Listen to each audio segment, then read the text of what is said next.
Bueno, buenos días, hermanos. Buenos días. Hebreos 11:5. Por la fe Enoc fue traspuesto para no ver muerte, y no fue hallado, porque lo traspuso Dios. Y antes que fuese traspuesto, tuvo testimonio de haber agradado a Dios. Señor, por favor, úsame hoy, Señor, te lo ruego en el nombre de nuestro Señor Jesucristo.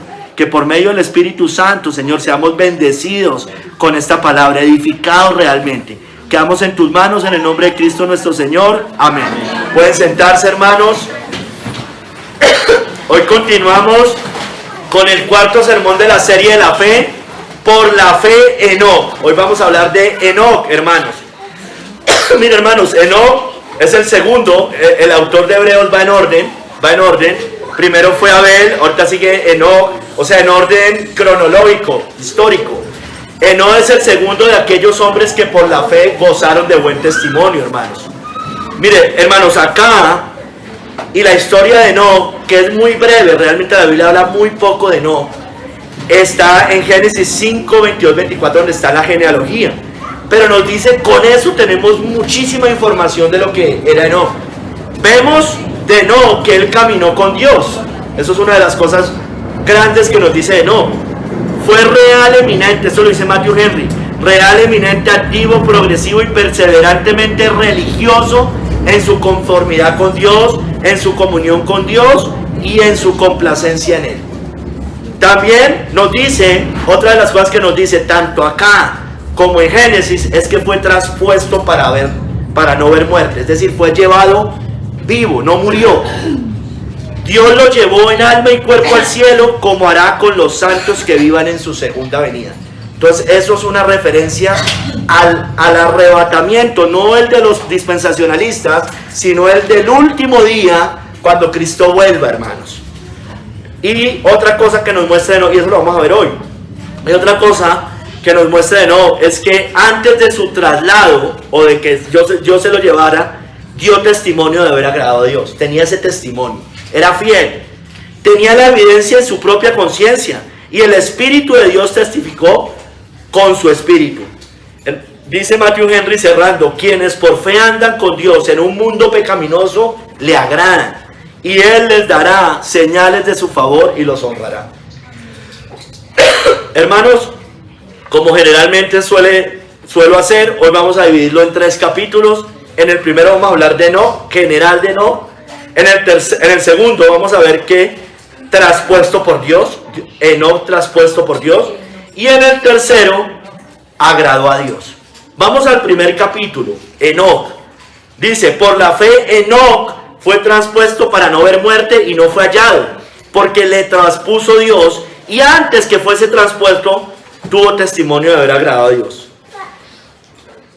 Mira lo que dice Kistemaker. Lo cito y ya después voy con otras cosas. Enoc era de la generación de la familia de Adán, séptimo desde Adán, dice el Nuevo Testamento. Sirvió al Señor. Enoc es la siguiente persona que sirve como ejemplo de una vida verdadera dedicada a Dios. El relato de Génesis es bastante breve, hermanos. Cuando Enoc tenía 65 años, nos dice allá, ahorita ya lo leemos, fue padre de Matusalén, el hombre que más vivió en la tierra, ¿no es cierto? Y después caminó con Dios 300 años, o sea que Enoc vivió 365 años, vivió realmente poco para la época, ¿no es cierto? Es como si hoy se hubiera muerto de 36 años, ¿no es cierto? Porque en esa época morían hasta los 900, o sea, más o menos como hoy, 80, 90 años. ¿Sí me entienden? Entonces más o menos es como si él se hubiera muerto a los 36 años. En total vivió 365 años, caminó con Dios y luego desapareció, porque Dios se lo llevó. La información sobre Abel, el anterior, el que vimos, viene en forma de un relato histórico. Abel, la Biblia no lo narra históricamente, pero los detalles sobre Enoc no. ¿Cómo nos narran los detalles? Sobre una genealogía. Lo que sabemos de Enoc es de una genealogía en Génesis. Hermanos, mire, aún así los hechos son suficientemente claros. De los otros indicados en la genealogía, en Génesis 24, de todos dicen y murió, pero de Enoc no dice eso. ¿Por qué hago la referencia, hermanos? Porque es que muchos judíos o muchas interpretaciones dicen que no murió. Perdón, que no murió. Cuando dice se lo llevó, está diciendo es que murió. Pero hermanos, en la genealogía también no está en todos dice y murió tal, y murió de tantos años, murió. De no dice eso, de no dice que se lo llevó Dios. Y después el Nuevo Testamento nos confirma que sí se lo había trasladado o arrebatado. Entonces vayámonos, esto es, pero yo le dije Génesis 24, discúlpeme, Génesis 5, es Génesis 5. Génesis 5 lo que pasa es que es del 1 al 24, donde está toda la genealogía. Perdónenme la confusión.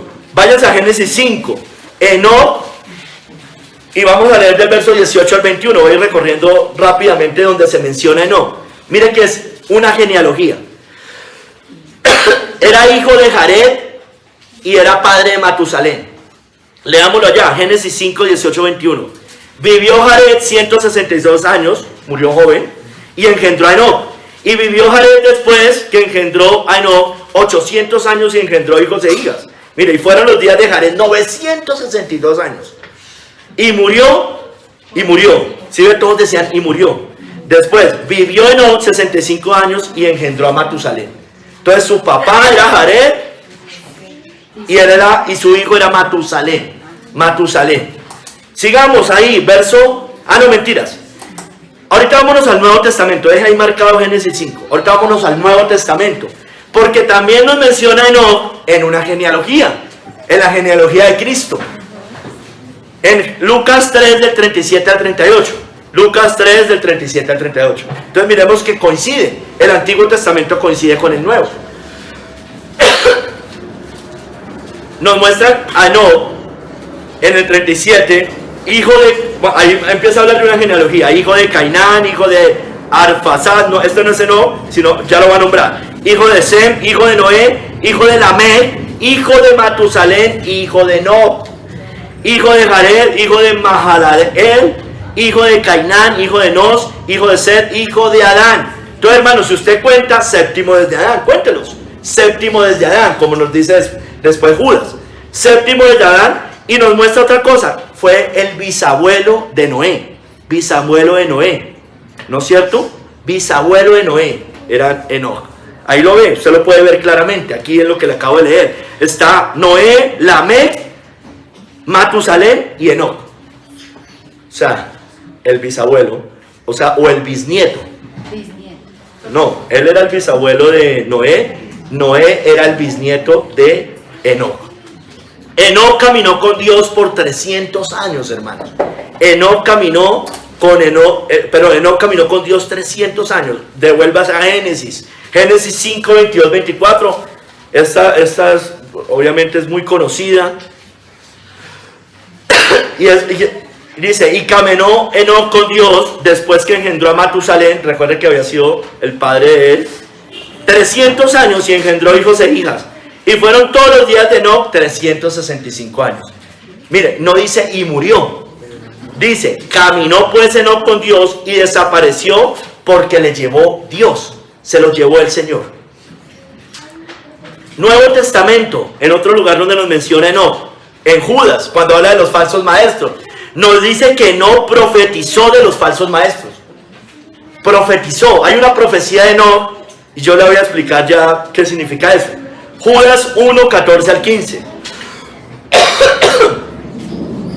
Viene hablando de los falsos maestros y dice, de estos también profetizó Enoc, séptimo desde Adán, diciendo, he aquí, vino esto fue lo que dijo Enoc en alguna profecía. Vino el Señor con sus santas decenas de millares para hacer juicio contra todos y dejar convictos a todos los impíos de todas sus obras impías que han hecho impíamente y de todas las cosas duras que los pecadores impíos han hablado contra él. Esto fue una profecía de Enoc. Eso no quiere decir que haya un libro de Enoc, ¿no es cierto? Una profecía de Enoc que profetizó y fue plasmada acá. Le voy a leer lo que dice Matthew Henry. Lo que dice Matthew Henry. Mire, no se hace mención de esta profecía en ninguna otra parte de las Escrituras. No se menciona. Usted no puede tener una concordancia con esa profecía, porque no en otro lugar existe. Sin embargo, aquí está, hermanos. Aquí está en la Biblia, en Judas. Hermanos, mire, dice Matthew Henry, un texto claro de las Escrituras es prueba suficiente de cualquier cosa que se nos exige creer, especialmente cuando se trata de un hecho. A ver, es un registro. Está hablando de un registro, no está hablando de un tema doctrinal. Todos los temas doctrinales tienen confirmación la Biblia. La Biblia me habla de la justificación por la fe, se cansa de hablarme de eso. Me habla de la segunda venida de Cristo, ¿no es cierto? Pero hay hechos históricos que solamente se mencionan una vez. Y ahí está, hermano, y es verdad, porque es la palabra inspirada de Dios. Entonces no busque concordancias de esta profecía, porque no las hay en la Biblia, pero están en la Biblia. Está esta profecía únicamente. Entonces no hay artículos, sí, le voy a seguir diciendo lo que dice él. No hay artículo fundamental de la religión cristiana que no se inculque una y otra vez en el Nuevo Testamento. El Espíritu Santo siempre hace énfasis cuando son doctrinas, pero en hechos históricos no, hermanos. Simplemente está mencionando un hecho, que Enoc hizo una profecía, y esa profecía usted sí puede corroborar que es concordante, ahí sí, con lo que Dios habla de los falsos maestros, ¿no es cierto? O del juicio que les va a venir a los falsos maestros. Eso sí es otra cosa. Mire, algunos dicen que esta profecía de Enoc fue preservada por tradición en la iglesia judía. Otros, que Judas, el apóstol, el que escribe la carta a Judas, fue inspirado y plasmó inmediatamente al conocerla. Sea como sea, dice Matthew Henry, es cierto que existió tal profecía. Es real esa profecía. Universalmente aceptada en la iglesia del Antiguo Testamento y en la iglesia a partir del Nuevo Testamento. Todos creemos que esa profecía existió. Pero hermano, por favor, no existe ningún libro de Enoc. Nosotros nos pusimos a leer un libro de Enoc en la calera, pero no, obviamente nos dimos cuenta que ese no era el libro de Enoc. Y le voy a decir qué se entiende de ese libro de Enoc para que usted y yo no caigamos en, ¿cómo se diría eso? En especulaciones, sí. Mire, el libro de Enoc, ¿qué es el libro de Enoc? Era una antigua obra apócrifa. Apócrifa es porque no está dentro del canon. No está dentro del canon, más allá de si dice o no dice lo correcto. Apócrifo no necesariamente me está diciendo que es una herejía. No. Apócrifo, la palabra apócrifo quiere decir que es fuera del canon. Por eso es deuterocanónico, fuera del canon. Pero evidentemente no es inspirado, eso sí está clarísimo. Es una obra apócrifa o pseudopigráfica. ¿Qué quiere decir eso? Tranquilo. Quiere decir que se atribuye una obra a personas famosas o veneradas del pasado. Eso era una práctica común literaria judía antigua para darle mayor autoridad. Entonces le dan la autoría a alguien del pasado, aunque ese alguien no lo haya escrito, para darle mayor autoridad. A mí me parece que eso es plagio, ¿no? Pero bueno, hermanos, no está incluido en las Biblias canónicas, es decir, es deuterocanónico o apócrifo. Se atribuye falsamente a la figura histórica y bíblica de Enoc. Y hermanos, mire, y otra cosa, fue escrito, ese libro de Enoc fue escrito en un periodo que no fue ni dentro del Antiguo ni dentro del Nuevo Testamento. Fue escrito entre el siglo III antes de Cristo, periodo del silencio, y el primero después de Cristo, cuando apenas iba a empezar a escribirse el Nuevo Testamento. Entonces, hermanos, y Enoc ya se había muerto, evidentemente. Se había ido. Esa obra fue escrita principalmente en etíope, pero originalmente fue escrita en arameo y en hebreo. Hermanos, Enoc no fue su autor real. No lo fue. Punto, no lo fue. Listo. Eso lo leímos. La composición del libro de Enoc. Usted puede ver cosas interesantes que concuerdan con la Biblia. Evidentemente que sí. Como la Didache, como otras obras que son buenas. Sin embargo, usted ya ve otras cosas que son como muy raras. Pero bueno, está dividido en 5 libros. El libro de Enoc, el libro de los vigilantes. Y habla de los ángeles caídos. Y ahí cuentan en ese libro que los ángeles caídos descienden a la tierra y se aparean con mujeres y engendran a los gigantes o los nefilim. ¿No es cierto? Está también el libro de las parábolas o similitudes dentro del libro de Enoc y habla de profecías y visiones apocalípticas. Está también el libro astronómico que habla de cuerpos celestes y del calendario lunar y todas estas cosas. Habla del libro de los sueños, donde nos muestra visiones proféticas de la historia de Israel. Y habla de dentro del libro de Enoc, la epístola de Enoc, que son enseñanzas morales y escatológicas. Entonces, hermanos, no es un libro inspirado, es un libro fuera del canon, apócrifo.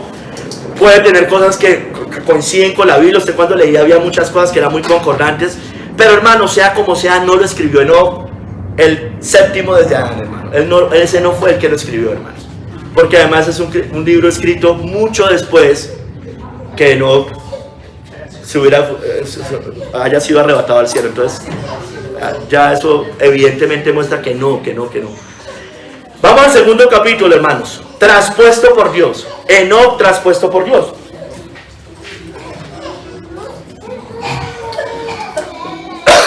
Mire, dice la cita, vuelvo a leer. Por la fe Enoc fue traspuesto para no ver muerte. Y no fue hallado porque le traspuso Dios. Porque lo traspuso Dios. Mire, ¿cómo arranca esta cita? Por la fe, ¿no es cierto? Fue por la fe.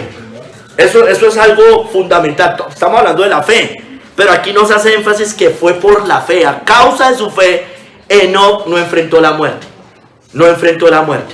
Sino que fue trasladado a la gloria, al cielo. Es la misma conclusión que ya leímos en Génesis 5:24. Dice, desapareció porque le llevó Dios. Por la fe. Entonces, hermanos, Enoc fue traspuesto para no ver muerte, dice. Mire, eso lo dice Reina Valera Antigua, Reina Valera 60, Matthew Henry utiliza esta versión porque utiliza la King James. Hermanos, pero le voy a leer otras versiones. Trasladado para no ver muerte. O sea, en lugar de traspuesto dice trasladado. Es lo mismo. La Biblia de las Américas dice trasladado al cielo para que no viera muerte. Trasladado al cielo, dice la Biblia de las Américas. Dios habla hoy, dice, llevado en vida para que no muriera. Llevado en vida para que no muriera.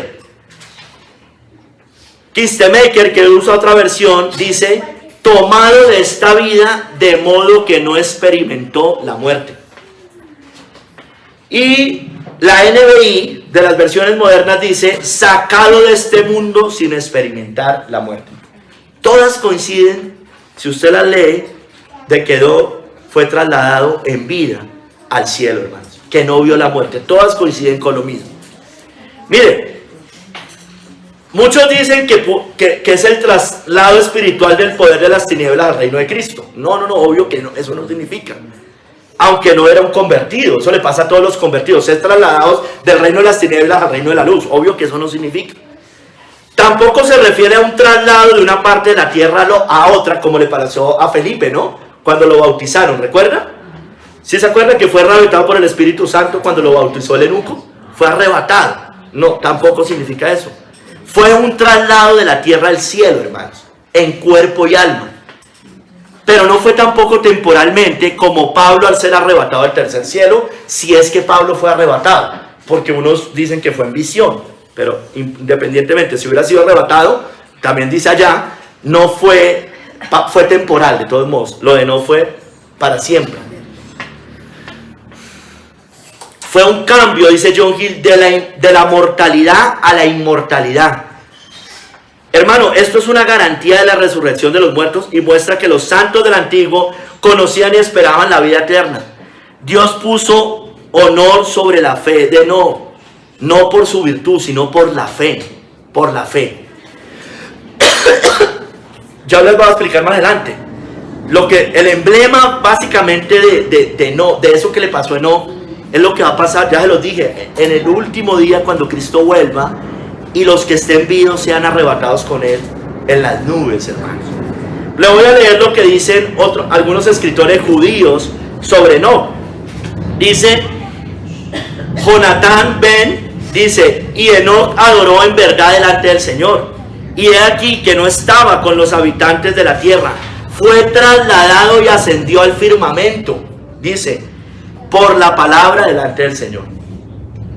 Coinciden también los escritores judíos.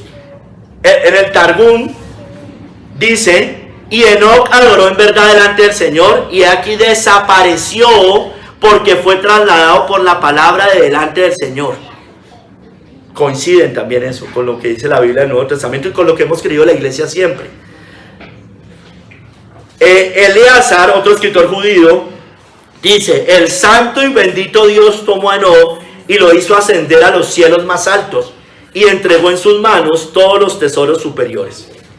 Entonces, hermanos, también hay algunos escritores judíos que dicen que no, hay historias judías o leyendas judías o, ¿cómo se diría eso? No sé, mitos judíos o fábulas judías que dicen que no fue uno de los siete que entraron al paraíso en vida. Sin embargo, hermanos, solo podemos saber de Enoc y de Elías, ¿no es cierto? No de Moisés, ¿no es cierto? Porque la Biblia, muchos relacionan a Moisés también con esto, pero la Biblia sí nos muestra que Moisés sí murió.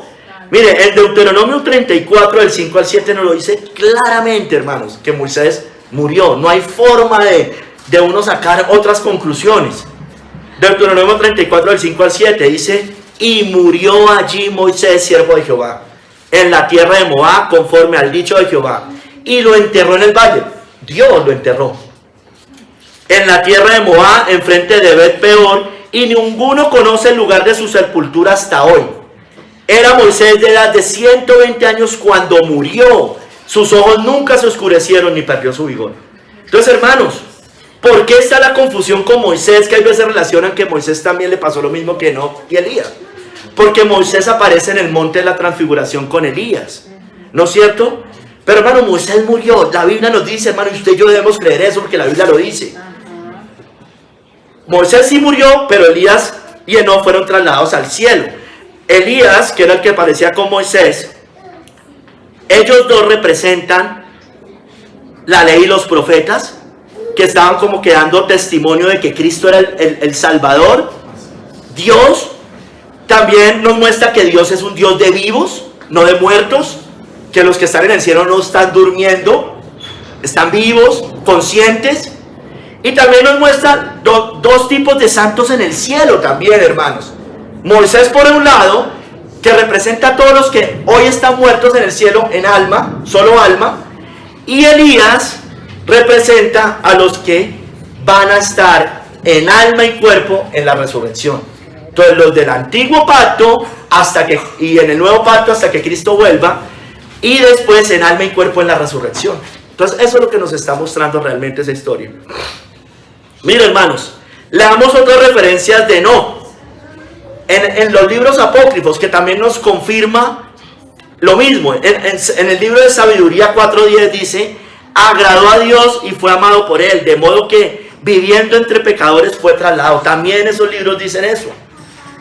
Eclesiástico 44:16 dice: agradó al Señor y fue trasladado, siendo ejemplo de arrepentimiento a todas las generaciones. Entonces, esos libros apócrifos, hay datos históricos que nos confirman lo que dice la Biblia. Sabemos que hay cosas que ellos dicen que son antibíblicas y que de hecho el catolicismo romano ha utilizado para las oraciones a los muertos, para la idolatría y otras cosas. Pero hay datos históricos que confirman lo que dice la Biblia, hermanos. Entonces, hermanos, Enoc fue trasladado para no ver muerte, es decir, para no morir, porque no muere como morimos todos los mortales, como hemos de morir a menos de que estemos en el día cuando Cristo vuelva, ¿no es cierto? Y seamos salvos y Él nos lleve al cielo. Pero, hermanos, mire, no ver muerte, es decir, es la muerte corporal, no vio la muerte corporal. Enoc no murió, hermanos, eso es claro. Mire, el Targum también dice esto: Enoc anduvo en el temor del Señor y no murió, porque el Señor no lo hizo morir, no le permitió, ni le permitió morir. No murió, hermanos. Pero mire, como en todo, siempre hay unos que tuercen todo. También comentaristas judíos dicen que él sí murió una muerte común. Dicen ellos, cito a Harchi, por ejemplo, dice: y no fue así porque el Señor lo mató o le infligió la muerte. Y ellos entienden por le llevó Dios que murió. O sea, que cuando uno dice me voy con el Señor y murió y partió. Pero no, hermano, no. Todos, hermanos, es clarísimo, el Nuevo Testamento nos confirma que sí murió, hermanos. Perdóneme, que no murió, que no vio muerte, gracias. Que no vio muerte. Hermanos, mire, dice John Hill: Enoc no fue hallado entre los hombres, en la tierra de los vivientes, cuando fue trasladado. No apareció más allí, porque Dios lo había trasladado de la tierra al cielo.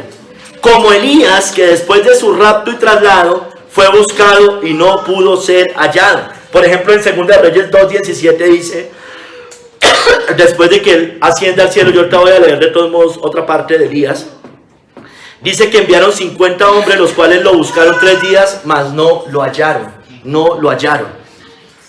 Entonces a Elías le pasó lo mismo. Entonces vamos a ver ejemplos en la Biblia y lo que nos va a pasar a nosotros, que fue lo mismo que le pasó a Enoc, que nos va a pasar a nosotros si estamos vivos cuando Cristo vuelva, ¿no es cierto? Pero vamos primero con los ejemplos conocidos. Elías subió al cielo en un torbellino, dice la Biblia, ¿no es cierto? Vaya a 2 Reyes 2 del 11 al 12. Elías subió al cielo en un torbellino.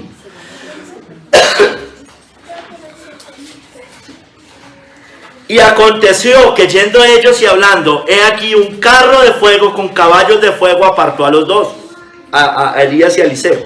Y Elías subió al cielo en un torbellino. Viéndolo Eliseo clamaba, Padre mío, carro de Israel y su gente de a caballo. Y nunca más le vio. Y tomando sus vestidos los rompió en 2 partes. Después el manto que le deja, etcétera, etcétera. Entonces nos muestra que Elías subió al cielo vivo en un torbellino. Y lo vio Eliseo, hermanos. Y todos los comentaristas coinciden en lo mismo. Enoc y Elías. Pero hay otro caso. Las primicias, Cristo, ¿no es cierto? Fue alzado al cielo. Ya había resucitado, ¿no es cierto? Digamos, murió, resucitó, pero no vio la muerte. Y fue alzado al cielo en cuerpo y alma, digámoslo así, como vamos a hacer nosotros, alzado, y como fue alzado Elías y Enoc. En Hechos 1, 9 al 11, es la ascensión de Cristo. Dice, y habiendo dicho estas cosas, viéndolo ellos, fue alzado y le recibió una nube que le ocultó de sus ojos. Y estando ellos con los ojos puestos en el cielo, entre tanto que él se iba, he aquí, se pusieron junto a ellos 2 varones con vestiduras blancas, los cuales también les dijeron, varones galileos, ¿por qué estáis mirando al cielo? Este mismo Jesús que ha sido tomado de vosotros al cielo, así vendrá como le habéis visto ir al cielo. Anunciando la segunda venida de Cristo también. Pero fue llevado en cuerpo y alma, porque Cristo es el Dios hombre, ¿no? Dios hombre. Hermanos, miren, ya se lo dije varias veces, pero vamos a profundizar un poco más. En 1 Tesalonicenses 4, del 15 al 18, nos habla del arrebatamiento. Pero ojo, uno se hace rapto, arrebatamiento, y ya estamos pensando que es lo que cree el dispensacionalismo. No, la Biblia dice que son arrebatados. Eso dice la Biblia, hermanos. Pero no, nosotros no entendemos lo que ellos entienden, que son 7 años antes, ni nada de estas cosas. Leamos allá. Ahí nos muestra que los cristianos que estén vivos en la segunda venida de Cristo serán arrebatados en las nubes para recibir al Señor. En la segunda venida de Cristo. Y aquí lo dice claro. Yo no entiendo por qué ellos, la cita que más usan es esta, pero es la cita que evidentemente le está diciendo todo lo contrario. Dice, 1 Tesalonicenses 4, 15 al 18. Por lo cual os decimos esto en palabra del Señor. Esto es palabra de Dios. Que nosotros que vivimos, que habremos quedado, mire, ¿hasta cuándo?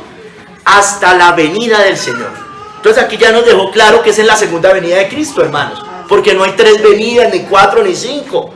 Son 2 venidas, la primera y la segunda. Hasta la venida del Señor no precederemos a los que durmieron. Porque el Señor mismo, con voz de mando, con voz de arcángel y con trompeta de Dios, descenderá del cielo, y los muertos en Cristo, mire, los que ya muertos resucitarán primero, los que ya murieron, los que están sus almas en el cielo, van a resucitar primero. Luego nosotros, o sea, se une alma y cuerpo. Luego nosotros, Pablo creía que ya iba a venir el Señor, pero él después lo corrige en Tesalonicenses. Dice, mire, que nadie nos perturbe con esto. Él ya lo corrige. Luego, pero él sentía que podía ser ya, como nos pasa a nosotros. Eso no. Luego nosotros, los que vivimos, los que hayamos quedado, seremos arrebatados juntamente con ellos en las nubes para recibir al Señor en el aire. Entonces, nos unimos a todos los santos de todas las épocas, hermanos, en la venida de Cristo. Y así estaremos siempre con el Señor. Por tanto, alentados los unos a los otros con estas palabras. Entonces, hermanos, miren, el dispensacionalismo, que en esto yerra, se equivoca, dice que este suceso sucede 7 años antes de la segunda venida de Cristo. Esto que yo le acabo de leer, ellos dicen, estos son 7 años antes de la segunda venida de Cristo. En un rapto secreto, en algo que nadie se va a dar, o mejor dicho, cuando viene nadie se dan cuenta es cuando ya están desaparecidas las personas. Hermanos, sin embargo, aquí dice claramente que esto sucede en la venida del Señor, hermanos. Lo dice muy claro. Ahora, yo le estoy hablando, ¿se acuerda que le dije que un hecho histórico puede estar una sola vez, pero un hecho doctrinal, el Señor lo confirma varias veces? Bueno, leamos muchas otras citas. Entonces, bueno, y cuando los arrebata, ¿qué pasa? Es la resurrección, eso es evidente, la resurrección del cuerpo y alma. Entonces, mire, el Señor confirma una y otra vez en el Evangelio de Juan, por ejemplo, que nos resucitará en el día postrero, no en el día 7 años antes, sino en el día postrero, hermano, eso es muy claro. Les voy a leer 4 citas en Juan 6, 39, 40, 44 y 54. Dice: y esta es la voluntad del Padre, el que me envió, que todo lo que me diere no pierda yo nada, sino que lo resucite en el día postrero, en el último día, en el día final. Y esta es la voluntad que me ha enviado, que todo aquel que ve al Hijo y cree en Él tenga vida eterna, y yo le resucitaré en el día postrero. En el verso 44 de Juan 6 dice: ninguno puede venir a mí si el Padre que me envió no le trajere, y yo le resucitaré en el día postrero. En el 54 dice: el que come mi carne y bebe mi sangre tiene vida eterna, y yo le resucitaré en el día postrero. No debería haber dudas, hermanos. Debería ser muy claro esto. No deberían haber estas interpretaciones, hermano, de verdad. Ahora yo vuelvo y se lo digo, yo creo que allá hay siervos fieles del Señor, los hay, pero hermanos, están equivocados en esto. Están equivocados por las escrituras, están equivocados. Leamos otra cita, hermanos. Primera de Corintios 15, 51 al 52. Nos muestra que no todos los cristianos morirán, como le pasó a Enoc. No todos moriremos, dice, pero sí todos seremos transformados. Y nos vuelve y nos confirma que es a la final trompeta, incluyendo los que estemos vivos cuando Él vuelva. Entonces, hermano, mire, en la que yo le leí, primera en Tesalonicenses, dice que viene con trompeta de Dios, ¿no es cierto? Y aquí nos confirma que es a la final trompeta. Y mira lo que dice. Primera de Corintios 15, 51 al 52. He aquí, os digo un misterio, dice Pablo. No todos dormiremos, o no todos moriremos, pero todos seremos transformados. Es decir, no todos vamos a morir una muerte física, está diciendo Pablo. Enoc no murió, Elías no murió. ¿Y quiénes tampoco? Los que estén vivos, salvos, verdaderos salvos, cuando el Señor vuelva. En un momento, en un abrir y cerrar de ojos, mire, a la final trompeta, porque se tocará la trompeta, y los muertos serán resucitados incorruptibles, y nosotros seremos transformados. Porque Pablo creía en ese momento que él iba a ser transformado, cuando Cristo viniera antes. Yo que él iba a estar vivo todavía. Entonces, hermanos, nos confirma esto. Entonces va a ser en el día postrero, en el último día, la final trompeta, en la segunda venida de Cristo, hermanos. No 7 años antes, en un rapto secreto, hermanos. No hay forma de sustentar por las escrituras eso, hermanos. No hay forma. No sé, hermanos, cómo sacar una doctrina tan grande, tan compleja, hermanos, de algo que no lo dice la Biblia, hermanos. No lo dice, realmente no lo dice, hermanos. Hermanos, mire, váyase a Mateo 24, 30 al 31. Y nos muestra que ese evento va a suceder después de una gran tribulación en la tierra. Y ese día va a juntar a sus escogidos de los 4 ángulos de la tierra. Eso dice la Biblia. Léalo, lo vamos a leer en Mateo 24, 30 al 31. Bien. El verso anterior no lo traje, el 29 dice después de la tribulación de aquellos días. Y ahorita el 30 dice: entonces aparecerá la señal del Hijo del Hombre en el cielo. Y entonces lamentarán todas las tribus de la tierra. Y verán al Hijo del Hombre viniendo sobre las nubes del cielo, con poder y gran gloria. Y enviará sus ángeles con gran voz, mire, de trompeta. ¿Sí ven? Todo lo confirma. La Biblia, cuando es doctrina, confirma una y otra vez. Con voz de trompeta. Y juntará a sus escogidos de los cuatro vientos, desde un extremo del cielo hasta el otro.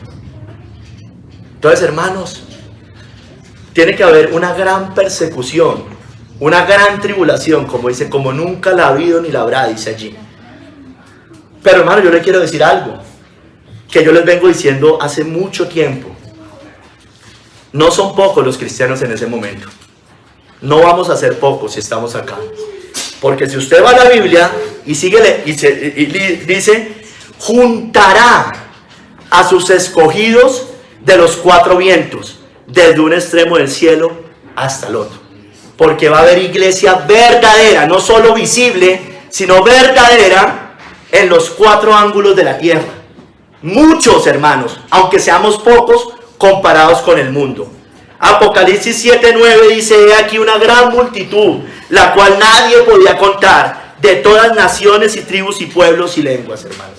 Por eso yo se los vengo diciendo por las escrituras y me afirmo, no me importa, hermanos, si usted para después como que no está todavía preparado para entender esto. No lo sé, hermanos, si eso es o no lo quiere recibir, pero aunque hay una gran persecución, también hay un gran avivamiento de la iglesia, hermanos. Lo creo porque las escrituras me lo confirman. Y lo creo, y eso no es, mira, hermanos, me lo confirman además los comentaristas bíblicos, y les voy a leer ahorita algunas citas. Los testigos de Cristo, vámonos a los dos testigos, ¿no es cierto? Dice que serán llevados al cielo al final, incluyendo los que estén vivos. Ahora, ahí habla de la resurrección general, pero también los que estén vivos. Váyase a Apocalipsis 11, del 7 al 13, y leámoslo, hermanos.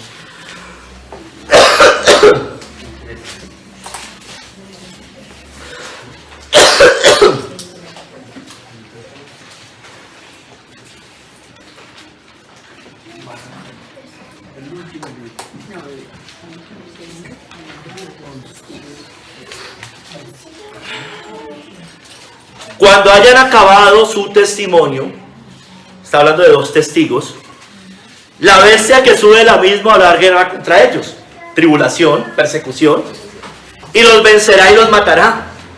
Y sus cadáveres estarán en la plaza de la grande ciudad, que en sentido espiritual se llama Sodoma y Egipto, donde también nuestro Señor fue crucificado. Unos dicen que es Roma, otros dicen que es Jerusalén. Y los de los pueblos, tribus, lenguas y naciones verán sus cadáveres por 3 días y medio y no permitirán que sean sepultados.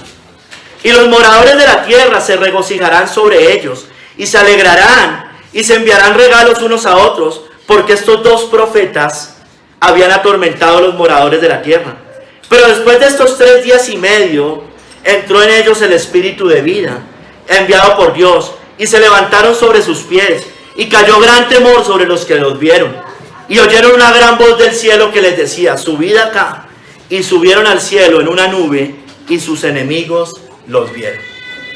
Unos dicen que esto es un tiempo, porque ahí habla de 1260 días, que son años proféticos, 1260 años, que corresponde al reinado del anticristo, y son los mártires cristianos de todo ese tiempo.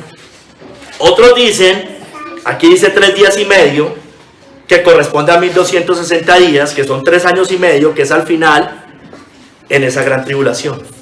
Sea como sea, hermanos. No sé, tengo mis dudas. No importa, hermanos. Pero, hermanos, lo cierto es que cuando Cristo venga, va a haber persecución. Y esos que estén vivos fieles, el Señor les va a decir: subid acá. También se van a unir con los ya muertos de todas las épocas, de todos modos. Hermanos, mire, pero ¿quiénes son esos dos testigos? Uno lo relacionan evidentemente con Enoc y Elías. Lo relacionan con Enoc y Elías. Por eso trae también la cita de los dos testigos. Pero otros dicen que pueden ser en general el pueblo fiel de Dios, los dos testigos, poco comparativamente porque son dos. Otros dicen que es la ley y el evangelio, y yo me estoy inclinando es como por este lado, la ley y el evangelio, es decir, el pueblo de Dios del Antiguo y el pueblo de Dios del Nuevo Testamento. Y yo creo que esos son los dos testigos. Y John Gill nos confirma y dice, perdón, eso dice Matthew Henry, son los judíos convertidos y los cristianos gentiles en ese momento. Los judíos convertidos y los cristianos gentiles. Y yo sí creo, hermanos, que eso es lo que va a pasar. Yo sí creo que va a haber un despertar de esos judíos, porque la Biblia lo dice, y van a ser esos dos testigos, o uno de esos dos testigos, pero confesando a Cristo, hermanos. Mira, hermanos, Estados Unidos representa en alguna medida, yo no le estoy diciendo que sea un país cristiano, ni que Trump sea cristiano, ni nada de esas cosas, para que no se alarme, porque uno menciona a algunas personas como si uno mencionara al diablo. No, tranquilo, pero evidentemente Estados Unidos fue fundado por puritanos, hermanos, y claro, ya se mezclaron un poco de cosas, y en Estados Unidos ha sido un faro para el mundo, hermanos, un faro de libertad, de democracia, de cristianismo, hermanos, ¿no es cierto? Y es donde están los cristianos. Aquí vinieron cristianos, hermanos, cuando el catolicismo romano no dejaba predicar. Eran misioneros cristianos de Estados Unidos. Entonces uno de alguna manera representa a esos cristianos, e Israel evidentemente a los judíos. Mira, hermano, qué coincidencia que en la ONU precisamente, que tiene más o menos 193 países, hermanos, aproximadamente con todo este conflicto que hay ahorita, 159 países han declarado o reconocido al Estado palestino, hermano, porque eso es una guerra entre los judíos y los palestinos o los árabes, ¿no es cierto? Y usted se va a dar cuenta, hermano, usted revise las votaciones, hermano, a lo largo de los años. Estados Unidos tiene veto, y así es, si Estados Unidos dice no, así 192 voten que sí, no se hace, ¿no es cierto? Siempre Estados Unidos, así hayan estado los demócratas que son medio izquierdosos, o cuando están los republicanos, siempre han votado en contra, hermanos, siempre han votado en contra. Bueno, yo creo que ahí hay un trasfondo espiritual en todo eso que está pasando, hermanos. Sí hay un trasfondo espiritual. Hermanos, todos contra ellos en la ONU. Qué coincidencia que el Islam, escúcheme bien, el Islam, la izquierda mundial y el globalismo lo que más desprecia es precisamente a esos dos países, hermanos, porque son la piedra en el zapato, hermanos, de los tribus. Mira, hermanos, es que las cosas coinciden perfectamente. El Islam odia a Estados Unidos, el Islam odia a los judíos. La izquierda aborrece a Estados Unidos por el capitalismo. La izquierda aborrece a Israel porque representa el capitalismo también en el mundo, hermanos. Y el globalismo sí que más, hermanos. La ONU los detesta a ellos. Hermanos, mire, sea como sea, todos seremos vivificados en la venida de Cristo. Todos seremos vivificados en la venida de Cristo. Los verdaderos creyentes que estemos vivos, nos incluiremos ahí. 1 Corintios 15, 22 al 23, porque así como en Adán todos mueren, también en Cristo todos serán vivificados, pero cada uno en su debido orden. Cristo las primicias, luego los que son de Cristo en su venida, hermanos. Hermanos, Enoc no vio muerte, Elías no vio muerte, Cristo venció la muerte. La muerte será vencida por Cristo en los que hayan sido traspuestos por Dios, como dice 1 Corintios 15 del 54 al 57. Y cuando esto corruptible se haya vestido de incorrupción y esto mortal se haya vestido de inmortalidad, entonces se cumplirá la palabra que está escrita: sórbida es la muerte en victoria. ¿Dónde está, muerte, tu aguijón? ¿Dónde, oh sepulcro, tu victoria? Ya que el aguijón de la muerte es el pecado y el poder del pecado la ley. Muchas más gracias sean dadas a Dios, que nos da la victoria por medio de nuestro Señor Jesucristo, hermanos. Hermanos, sea como sea, la muerte será vencida. Si usted y yo estamos acá y somos salvos verdaderos, nacidos de nuevo, hermanos, ¿dónde está, oh muerte, tu victoria? ¿Dónde está tu sepulcro, tu victoria? ¿Dónde está, muerte, tu aguijón? Pero si ya nos hemos ido, hermanos, también, hermanos, igual ya estamos vivos en el cielo, porque Dios es Dios de vivos, pero seremos de todos modos unidos con los que estén vivos, hermanos, sea como sea. Pero la muerte no tiene potestad ya sobre nosotros, porque el que cree en el Hijo tiene la vida eterna, hermanos. Hermanos, Enoc fue librado para no ver muerte. Lo mismo todo cristiano verdadero que esté o que estemos cuando Cristo vuelva. Mire, leo el Salmo 89, 46 al 48. ¿Hasta cuándo, oh Jehová, te esconderás para siempre? ¿Arderá tu ira como el fuego? Recuerda cuán breve es mi tiempo. ¿Por qué habrás creado en vano a todo hijo de hombre? ¿Qué hombre? Mira la pregunta que hace el salmista. ¿Qué hombre vivirá y no verá muerte? ¿Librará su vida del poder del Seol? Selah. Respuesta: los cristianos vivos en su venida, hermanos. ¿Qué hombre vivirá y no verá muerte? Nosotros los cristianos, si estamos vivos en su venida, hermanos, no veremos la muerte si estamos allí. Porque no todos moriremos, pero sí todos seremos transformados. Hermanos, vámonos al tercer capítulo. Al tercer capítulo.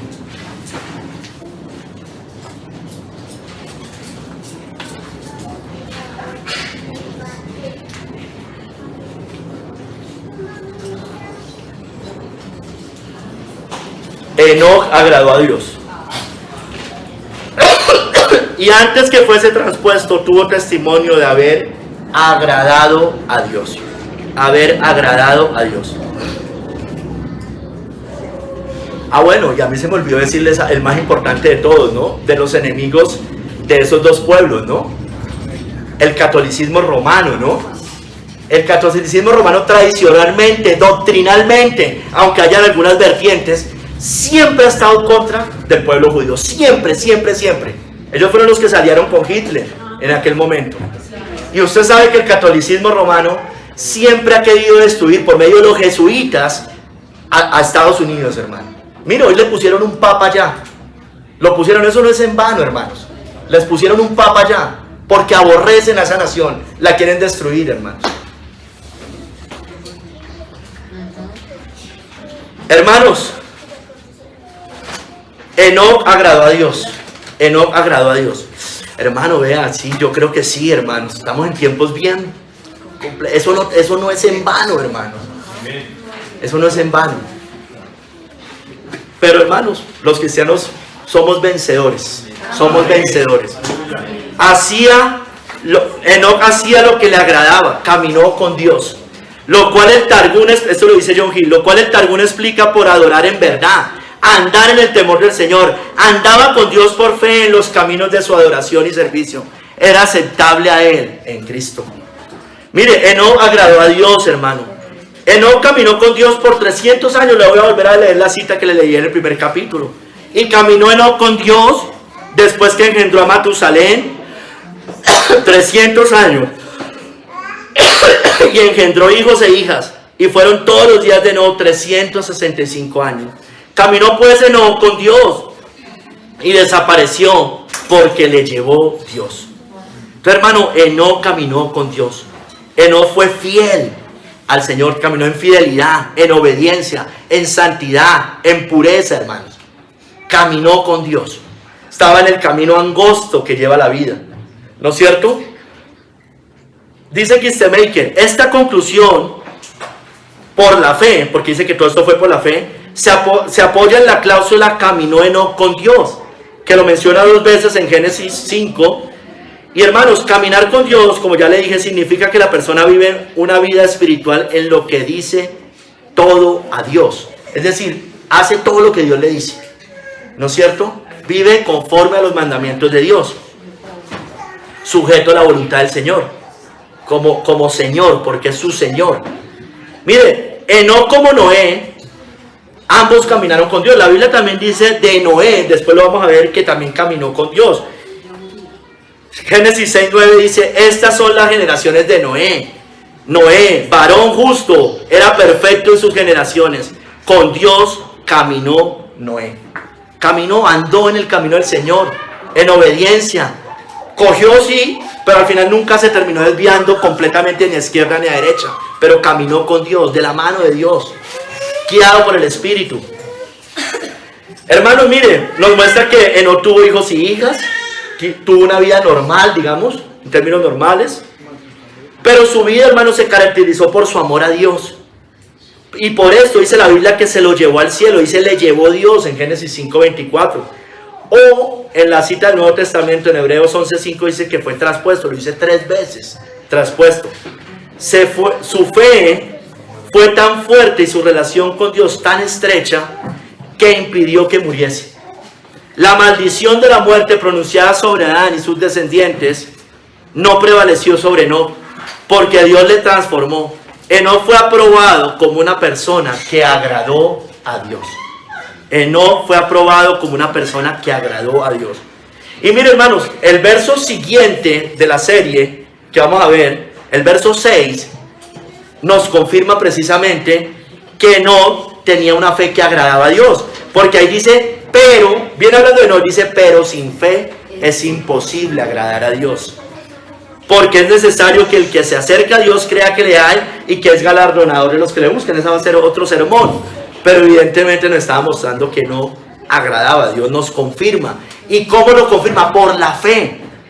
Porque sin fe es imposible agradar a Dios. Fue la fe la que le dio el agrado a Dios. Miren, hermanos, leamos otra vez Sabiduría 4:10. Se los tomo de referencia para que se den cuenta que, aunque sean libros deuterocanónicos, confirman la Biblia. Allá dice, agradó a Dios y fue amado por él. Dice también en Eclesiástico, agradó al Señor y fue trasladado. Hermanos, este testimonio lo recibió de Dios, de los hombres y en su conciencia. Y se encuentra en la Biblia, como yo ya le leí. Mire, hay algunos judíos, escritores judíos, o unos perversamente y sin fundamento, que dicen que Enoc no fue un hombre justo, sino que Enoc era un hipócrita, dicen ellos, porque decían, bueno, algunas veces era justo, otras veces era malvado, era maleable, y que Dios lo removió antes de que se convirtiera otra vez en injusto, y se lo llevó mientras era justo. Entonces dice que como él era voluble e inconstante, Dios previéndolo, se lo llevó antes de su tiempo. Pero hermano, la Biblia dice otra cosa. Caminó con Dios y hubo testimonio de haber agradado a Dios, hermano. Eso es evidente. Un tibio, una persona así no agrada a Dios, evidentemente. Ahora, hermanos, sigamos. Enoc agradó a Dios. Entonces ahorita, los agradables a Dios, nosotros debemos ser agradables a Dios. Hermanos, mire, todo nuestro cuerpo físico debe agradar a Dios. Yo se lo he dicho en otros sermones. Romanos 12:1. Así que, hermanos, os ruego por las misericordias de Dios que presentéis vuestros cuerpos en sacrificio vivo, santo, agradable a Dios, que es vuestro culto racional. Enoc agradó a Dios con su cuerpo también. Por eso se lo llevó. Hermanos, nosotros debemos presentar nuestros cuerpos en sacrificio vivo, santo y agradable a Dios. Nuestro cuerpo debe agradar a Dios. Todo nuestro cuerpo, todos nuestros sentidos, me refiero. No es que usted tenga que ser bonito, no. Estoy hablando de que sus sentidos agraden a Dios. Sí, porque si no, ninguno de nosotros, o bueno, solo las mujeres agradarían a Dios, pero no nosotros los hombres. Unos menos que otros. Y no todos. Bueno, hermanos, entonces con nuestros ojos, yo se lo he dicho muchas veces, nuestros ojos deben agradar a Dios. La televisión, lo que vemos en internet, lo que vemos en la calle. Si usted ve pornografía, si ve mujeres sensuales, usted no agrada a Dios con sus ojos. Así es. Lo que oímos, la música del mundo, hermanos. Cristiano que hace escuchando música mundana, vallenato, reggaetón, todas esas cosas. Yo sé que eso aquí no pasa, hermanos. Pero hermanos, también lo que oímos, chismes. Eso no es agradar a Dios. Murmuración, chismes. Hermano, ¿estás seguro? Hay veces como nos cuesta. ¿Estás seguro? ¿Estás seguro de lo que me está diciendo? Falsos testimonios, hermanos. Los falsos testimonios. Miren, lo que hablamos. Conversaciones, palabras, murmuraciones también, falsos testimonios. Lo que hablamos. O sea, lo que oímos, pero también lo que hablamos. Tengamos cuidado, hermanos. ¿Hablamos conforme a la palabra de Dios? ¿O conforme a la psicología, a las filosofías humanas, a todas estas cosas? Lo que pensamos, hermanos, lo que pensamos. Malos pensamientos. Malos pensamientos sin fundamento, ¿no? Sin fundamento. Yo pienso mal del Papa, evidentemente. Yo pienso mal del Papa, ¿no es cierto? Porque sé lo que él representa. Ahora, no por eso todo lo que el Papa hace está mal. No por eso, porque el Papa me dicen es un violador y yo no sé, yo voy a decir que sí es un violador, si yo no lo sé. Yo no voy a dar crédito a cosas que no sé, pero yo sé que él es el anticristo. Es el anticristo hoy. Muchos anticristos, él es el hoy. Pero hermano, también hay las malas sospechas, las dudas, la incredulidad. Hermanos, miren, dudas e incredulidad, lo que pensamos, dudas e incredulidad. Yo sé que hay dudas, todo cristiano duda. No hay nadie que no dude. Pero es peligroso porque la duda, aunque no es lo mismo que la incredulidad, porque la duda puede ser, bueno, ¿será que yo soy cristiano? ¿Será que no? Señor, tal, eso. Puede ser, igual ahí hay pecado. Pero la incredulidad es con la mente empezar a negar a Dios, creer que la Biblia no es cierta. Y dice que por causa de incredulidad muchos no entraron al desierto. Hermanos, a la tierra prometida, quedaron postrados en el desierto. Lo que sentimos, hermanos, ¿cuál es su sentimiento hacia el pecado? ¿Odio? Porque lo que sentimos, nuestro corazón, nuestros miembros, el corazón. Lo que sentimos, ¿qué sentimos hacia el pecado? ¿Qué sentimos hacia la santidad y la ley de Dios? ¿Qué sentimos hacia el mundo? ¿Tenemos odios, rencores? Porque si hay odios, rencores y venganzas, hermanos, lo que sentimos, no estamos poniendo nuestro cuerpo en sacrificio vivo, santo y agradable a Dios. Debemos arrepentirnos por esas cosas. No le estoy diciendo que usted no sea cristiano si tiene que luchar. No, hermano, arrepiéntase. O hermana, arrepiéntase. Hermanos, debemos andar como hijos de luz, comprobando lo que le agrada a Dios.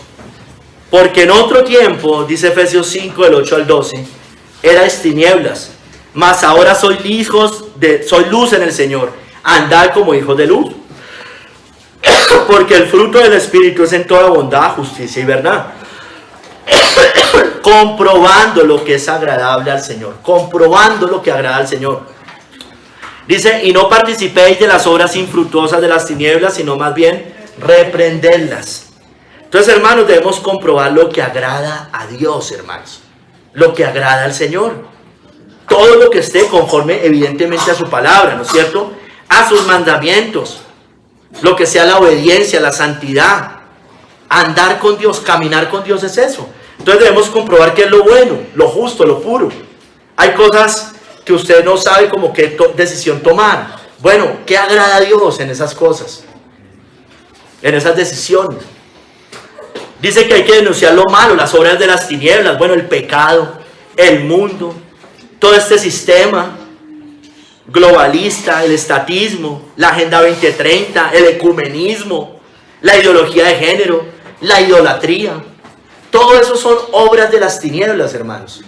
Todas estas cosas son obras de las tinieblas. Entonces, hermanos, debemos denunciar todas estas cosas. Entonces, la iglesia debe denunciar lo malo. La iglesia no es solamente hablar del evangelio, que aunque suena muy piadoso, lo que nos hacen es ponernos una mordaza a los cristianos para que no digamos nada en el mundo, porque es que eso es del mundo. No, hermano, eso no es así. Nos han enseñado mal, se lo he dicho. Nos enseñaron muy mal eso. Eso no es así, hermanos. Eso no es así. Los puritanos no pensaron así. Los reformadores no pensaron así. Por eso conquistaron reinos, como dice la palabra de Dios. Conquistaron reinos. O vaya y mire a John Knox en Escocia. O vaya a mirar a Calvino en Ginebra. O vaya a mirar a Lutero en Alemania. O vaya y mire a todos los puritanos en Inglaterra, después en Estados Unidos, hermanos.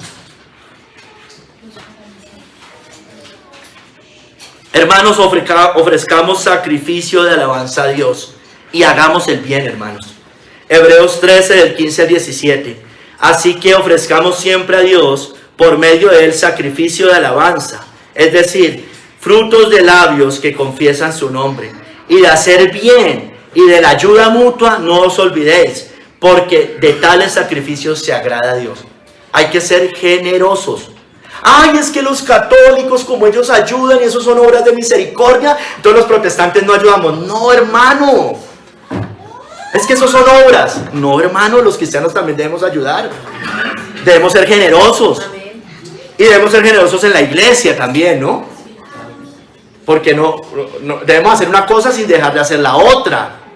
Muchos dicen, ay, es que yo como yo ayudé allá, entonces no ayudo acá. O como yo ayudé acá, no ayudo allá. Corbán, ¿no es cierto? Corbán. Debemos hacer una cosa sin dejar de hacer la otra. Si usted no está haciendo eso, si usted no hace el bien y no hace la ayuda mutua a la iglesia, pero también a los otros por fuera, pues usted no está, dice de tales sacrificios agrada a Dios. Usted no se va a salvar por eso, tranquilo. Usted y yo no pensamos como el católico. No, pero debemos hacerlo, es fruto de un cristiano. Esto es en Cristo, que es nuestro sacrificio de alabanza. Es para la gloria del Señor, para la gloria de la iglesia. Confesando su nombre, hermanos, darle gloria. Aquí dice que sacrificio de alabanza también. Darle gloria, alabar, orar, predicar, hablar su palabra. Hacer el bien, la ayuda mutua, como yo le decía, ayudar al necesitado, hermanos. Especialmente a la familia de la fe, ¿no es cierto? Y sobre todo, hermano, el mundo es necesitado de algo. Del evangelio, hermanos. Del pan de vida. Eso es lo que más necesita finalmente el mundo, hermanos. Porque evidentemente si nos quedamos en lo social, pues ahí sí, monjita de la caridad. ¿No es cierto? No, nosotros las dos cosas, hermanos, las hacemos. Hermanos, debemos hablar para agradar a Dios y no a los hombres. Primera de Tesalonicenses 2, del 3 al 6, dice: porque nuestra exhortación no procedió de error ni de impureza, ni fue por engaño, sino que según fuimos aprobados por Dios, para que se nos confiase el evangelio. Así hablamos, no como para agradar a los hombres, sino a Dios, que prueba nuestros corazones, porque nunca usamos de palabras lisonjeras, como sabéis, ni encubrimos avaricia, Dios es testigo, ni buscamos gloria de los hombres, ni de vosotros, ni de otros, aunque podíamos seros carga como apóstoles de Cristo, hermanos. Entonces, hermano, lo que hablamos es para agradar a Dios, conforme a la palabra. Que se van a poner bravos, que se pongan bravos. Que se ofendan, que se ofendan. Yo no lo voy a estar haciendo por eso. Nadie lo dice. Algunos predican a Cristo por contienda. Yo no quiero predicar por contienda. Yo quiero predicar por agradar a Dios. Pero se van a ofender, hermanos. Eso va a pasar. Entonces, hermanos, exhortar, corregir, enseñar de acuerdo a la palabra o a la recta razón, es decir, al sentido común también muchas veces. No siempre la Biblia nos dice algo específico en algo, pero hay sentido común, sentido bíblico, principios. Aunque unos no estén de acuerdo o se molesten, hermano, debemos hablar conforme. Mira, aquí Pablo dice: nuestra exhortación no procedió de error ni de impureza, ni fue por engaño, sino que fuimos aprobados. Dice, hablamos no para agradar a los hombres, sino a Dios, hermano. No por error ni impureza, ni fue por engaño. O sea, los maestros de la prosperidad lo hacen por engaño, ¿no es cierto? Por mercadería por avaricia hacen mercadería de vosotros, ¿no es cierto? Roma lleva almas al infierno por error, por engaño, ¿no es cierto? Nosotros no debemos hacer eso. Hermanos, buscamos agradar a Dios, no a los hombres. Dijo Pablo en Gálatas 1:10: pues, ¿busco ahora el favor de los hombres o el de Dios? ¿O trato de agradar a los hombres? Pues si todavía agradara a los hombres, no sería siervo de Cristo, dijo Pablo. Mire, hermanos, Pablo en ese momento ya buscaba agradar a Dios y no a los hombres. ¿Y por qué Pablo dice no a los hombres? A los judíos principalmente en ese momento. las tradiciones de los ancianos. Pablo venía del judaísmo, era hebreo de hebreos, circuncidado al 8º día, de la tribu de Benjamín, en cuanto a la ley fariseo. Entonces Pablo hablar del evangelio, hermano, era meterse en un problema tremendo en esa época. Pero él no se conformó a las tradiciones de los ancianos o a los mandamientos de hombres, sino buscó agradar a Dios con el evangelio. Él no se congració con los judaizantes. Pedro cometió pecado en algunos momentos, ¿no es cierto? Pablo no se congració con los judaizantes. Les dijo que ellos predicaban otro evangelio, que eran anatemas y que eran falsos maestros. Enseñó sabiduría divina, no humana. Perdón. Es decir, no las filosofías humanas de los gentiles de la época. Mire, hermanos, debemos buscar agradar al Señor. Amén. Debemos buscar, yo no soy, y siempre lo decimos, no es que usted vaya allá a insultar a nadie, venga con un palo a pegarle a alguien. No, hermano, obvio que no. Vamos con mansedumbre, por si quizás Dios les conceda que se arrepientan y salgan del lazo del diablo en que están cautivos. Mira, hermanos, la Biblia nos dice que los que agradan a Dios pueden pedir lo que quieran a Él y Él se los va a conceder. Y ya les explico. Primera de Juan 3, 22 al 23. Amados, si nuestro corazón no nos reprende, confianza tenemos en Dios. Y cualquier cosa que pidiéramos, la recibiremos de Él, porque guardamos sus mandamientos y hacemos las cosas que son agradables delante de Él. Claro, hermano, porque es que si usted honra al Señor y es agradable al Señor, usted no va a pedir cosas carnales, hermano. Usted va a pedir lo que honra al Señor, lo que honra al Señor. Va a pedir conforme a la voluntad de Dios y el Señor va a conceder en su tiempo las cosas. Mira, hermanos, sí, esto no es que yo voy a casa y Dios me la va a dar. No, obvio que no. No le puede que no le conviene, puede que esa cosa no le convenga, puede que le convenga vivir en arriendo. ¿Por qué no? Eso sí, ya, aunque sea lícito pedir eso, pero puede que el Señor nos diga no. Pero hay otras cosas que sí. Lo que pasa es que pedimos sin fe sabiduría, fe, santidad, valor, no tener un espíritu de temor, sino de valor, de poder y amor y dominio propio. Eso el Señor nos lo da. Lo que pasa es que hay veces no queremos eso. Creo, ¿no? Mira, hermanos, sigamos. En Proverbios 16, 7. Dios permite a los que le son agradables a Él hallar gracia aún ante los impíos. Aún ante los impíos. Proverbios 16, 7. Usted va a decir, uy, pero ¿y eso cómo así si nos aborrece los dos testigos? Bueno, ya le explico, tranquilo. Cuando los caminos del hombre son agradables a Jehová, aún a sus enemigos hace estar en paz con Él. Hallamos gracia, nos dan buen testimonio de nosotros, ese tipo de cosas. Mire, como Abimelech, dice John Hill, con Isaac, o Esaú con Jacob, ¿se acuerdan? Halló gracia. Y también, dice John Hill, los enemigos de la iglesia y del pueblo de Dios, mire, ojo, en los últimos días, esto lo dice John Hill, la tierra ayudó a la mujer, dice Apocalipsis, en los últimos días. Y cita Apocalipsis 3:9. Yo entrego, y yo les expliqué esto en las iglesias, yo entrego de la sinagoga de Satanás a los que se dicen ser judíos y no lo son, sino que mienten. Y aquí yo haré que vengan y se postren a tus pies y reconozcan que yo te he amado. Yo les expliqué esto no lo estoy diciendo hoy, ya lo había explicado. Él dice que los enemigos de la iglesia y del pueblo de Dios en los últimos días se unirán a la verdadera iglesia. Él menciona a los papistas, a muchos papistas, no al papa, pero sí a los papistas, a los que siguen esa religión. Los seguidores del hombre de pecado, cuya venida fue por obra de Satanás y cuyas doctrinas son doctrinas de demonios. Muchos de ellos serán convertidos y traídos a la verdadera iglesia. Yo creo eso, pero yo creo que más de la mitad de la iglesia no cree eso. O por lo menos el 80% de la iglesia no cree eso.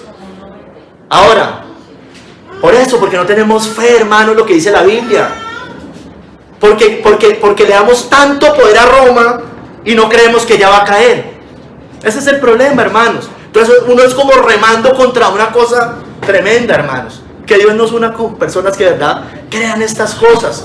Yo sí creo eso, hermanos. Ahora, habrá muchos de ellos que ni aun viendo las señales se van a arrepentir de sus idolatrías. Y también dice John Hill que los judíos vendrán a la iglesia y humilde y contritamente reconocerán su ceguera. Y contritamente reconocerán su ceguera, su celo furioso, su odio violento a los cristianos y profesarán fe en Cristo. Se unirán a la iglesia y participarán de las ordenanzas del Evangelio y adorarán a Cristo el Señor y Rey bajo sus pies. Bendito sea, hermanos, bendito sea por esos pastores, misioneros. Usted los puede ver en muchos videos que van allá a Jerusalén a predicar allá, hermanos. Bendito sea por estas personas, hermanos. Bendito sea el Señor por ellos. Pero no queremos, es como si no quisiéramos, hermanos. Hermano, entonces, todo, miren, hermanos, yo creo que esto va a pasar, a pesar de que va a haber una gran persecución. Yo sí creo que esto va a pasar, hermanos.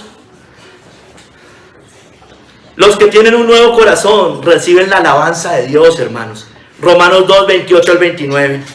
Pues no es judío el que lo es exteriormente, ni la circuncisión la que se hace exteriormente en la carne, sino que es judío el que lo es en lo interior. Y la circuncisión es la del corazón, en espíritu, no en letra. La alabanza del cual no viene de los hombres, sino de Dios. Hermano, hermana, la alabanza del cual no viene de los hombres, sino de Dios. El que tiene un corazón circuncidado, la alabanza viene de Dios y no de los hombres, ¿no es cierto? La cita anterior, estas personas que se convierten reconocen que Cristo ha amado a la verdadera iglesia. Muchos católicos van a decir, así lo hicimos nosotros, hermano, aquí todos éramos católicos. ¿Y qué dijimos? Reconocemos que esa era la verdad. Reconocemos que Dios amó a los cristianos evangélicos verdaderamente. Y los judíos también van a reconocer eso, hermanos. Muchos, por lo menos. Hermanos, la alabanza del cual viene de los hombres, no viene de los hombres, sino de Dios. Enoc caminó con Dios y hubo testimonio de haber agradado a Dios. Solamente los que tienen un nuevo corazón agradan a Dios, evidentemente, porque tienen un corazón circuncidado. Hermanos, lo tenemos, ya hemos nacido de nuevo, porque el que no nazca de nuevo no puede ver el reino de Dios, hermanos. El que no nazca de nuevo no es salvo. El que no nazca de nuevo no ha sido perdonado de sus pecados. Solo los nacidos de nuevo, hermanos, agradan a Dios y van a heredar el cielo. Hermanos, porque los que viven según la carne no pueden agradar a Dios. Romanos 8, del 7 al 8. Por cuanto los designios de la carne son enemistad contra Dios, porque no se sujetan a la ley de Dios ni tampoco pueden. Y los que viven según la carne no pueden agradar a Dios. Hermanos, ¿cómo vivimos? ¿Cómo está viviendo usted? ¿Cómo estoy viviendo yo? ¿Estamos viviendo según la carne o según el espíritu? Según las vanidades del mundo, según lo material, según las lujurias. ¿Estamos viviendo en la carne con el carácter, las iras, las contiendas? Porque en esas cosas no estamos agradando a Dios. Estamos viviendo como si fuéramos carnales, dice la Biblia. Y no agradamos a Dios. Por lo menos no en esa área, hermanos. Hermanos, que el Señor nos ayude. Porque debemos estar despiertos hasta la venida del Señor. No podemos dormir ni andar en tinieblas como los otros. Caminemos como Enoc. Primera de Tesalonicenses 5, del 4 al 8. Mas vosotros, hermanos, no estáis en tinieblas para que aquel día os sorprenda como ladrón. Porque todos vosotros sois hijos de luz e hijos del día. No somos de la noche ni de las tinieblas. Por tanto, no durmamos como los demás, sino velemos y seamos sobrios. Pues los que duermen, de noche duermen, y los que se embriagan, de noche se embriagan. Pero nosotros, que somos del día, seamos sobrios, habiéndonos vestido con la coraza de fe y de amor, y con la esperanza de salvación como yelmo. Entonces, hermanos, debemos estar despiertos, velando, meditando, no paralizándonos. Yo he dicho mucho eso, no me quiero paralizar. Ay, es que los católicos están a favor del aborto, a favor o en contra del aborto. Entonces, no podemos decir nada contra el aborto. Ah, es que los católicos también, no sé qué, hay muchos de derecha. Entonces yo no puedo decir nada conforme a eso. No, hermano, qué jartera. No, despiertos, hermanos. Hay muchos enemigos por fuera. Hay muchos enemigos. Debemos ser sal y luz de la tierra, despiertos, hermanos, viviendo en santidad, en obediencia al Señor. Orando, hermanos, también. Porque si no estamos orando, hermanos, todo va a ser carne, hermanos, de ahí para adelante. Que el Señor nos ayude, que el Señor nos ayude. También a doblar más las rodillas. Hermanos, debemos guardar la fe hasta el fin, hermanos. Como Enoc, porque él caminó con Dios 300 años. Y debemos amar la venida del Señor. Recibiremos la corona de justicia como recompensa por ser agradables a Dios. Y lo dijo Pablo, allá en Timoteo 4, del 7 al 8. He peleado la buena batalla, he acabado la carrera, he guardado la fe. Por lo demás me está guardada la corona de justicia, la cual me dará el Señor juez justo en aquel día. Y no solo a mí, sino también a todos los que aman su venida. Hermanos, la fe hasta el final. Enoc caminó por fe hasta el último día, por eso se lo llevó Dios, dice. Pablo está diciendo acá que ha guardado la fe hasta el último día. Y por eso le esperaba la corona de justicia. Hermanos, debemos contender ardientemente por la fe. Debemos perseverar hasta el fin, hermanos. Debemos correr la carrera, batallar con caídas, con tropiezos, pero seguir parándonos y corriendo, hermanos. El Señor va a dar testimonio en aquel día de los siervos fieles que le agradaron a Él. Como dice Mateo 25, del 22 al 23. Llegando también el que había recibido 2 talentos, dijo: Señor, 2 talentos me entregaste, aquí tienes. He ganado otros 2 talentos sobre ellos. Su Señor le dijo: bien, buen siervo y fiel, sobre poco has sido fiel, sobre mucho te pondré, entra en el gozo de tu Señor. Un siervo fiel agrada al Señor. Si caminamos como Enoc, hermanos, si fuimos siervos fieles, si fuimos siervos agradables, el Señor va a decir esas palabras de nosotros en aquel día. Bien, buen siervo, bueno y fiel, sobre poco has sido fiel, sobre mucho te pondré, porque le hemos agradado al Señor. Y eso no quiere decir que nos salvemos por obras, hermanos. Hermanos, debemos humillarnos delante del Señor. Debemos caminar en fe. Debemos pedir porque Dios verdaderamente haga un despertar por su gracia y haga un despertar en la iglesia, en el mundo, hermanos. Porque si nos dedicamos únicamente a creer que eso es acá, perdimos, hermanos. Perdimos. No, hermanos. Miremos. Ya lo hemos hablado miles de veces, hermanos. O bueno, por lo menos en el último tiempo. Hermanos, de verdad, caminemos con el Señor, en obediencia al Señor. Recordemos, hermanos, lo que dice la cita que sigue. Ya se las referencié. Los que tienen la fe verdadera son los únicos que pueden agradar a Dios. Porque sin fe es imposible agradar a Dios. Porque es necesario que el que se acerca a Dios crea que le han y que es galardonador de los que le buscan. Y Enoc tenía esta fe. Debemos imitarlo. Cierro con 5 citas, hermanos, de autores cristianos de Enoc. John Bunyan dijo de Enoc, la vida, y para reflexión para todos nosotros. Cortas, citas de un renglón. John Bunyan dijo: la vida de Enoc predica que el mejor camino es caminar con Dios, aunque el mundo camine en otra dirección. William Perkins dijo: